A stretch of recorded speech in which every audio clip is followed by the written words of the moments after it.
accurately predict the future all the time? Anybody?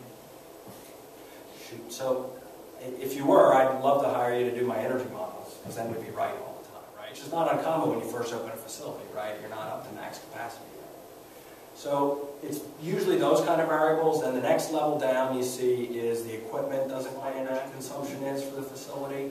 Like 9% of the time, the mechanical engineer sequence is not fully employed in the operation of the facility. It's just the sequence of operation, because the operator doesn't necessarily understand it anyway. And look, when I make that change, the complaint goes away. So I want that thermal mass in here, right? So it was pretty cold this morning. very, very, only 2% of the load was even affected by the building envelope. So you make a change and it doesn't do anything.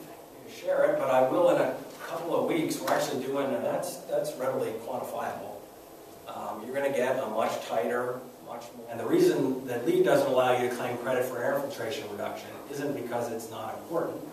It's because ASHRAE has yet to develop that had bad insulation on it and actually had a use that, because then any moisture that does get in there a little bit It causes condensation. I've gone to AZAC conferences where they told me that it's the new green material, but they're not ventilating.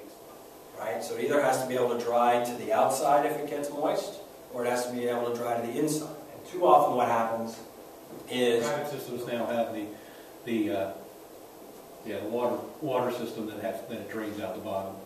And they're actually, well, they don't necessarily teach us that in school. Right. Anybody, for your viewing pleasure?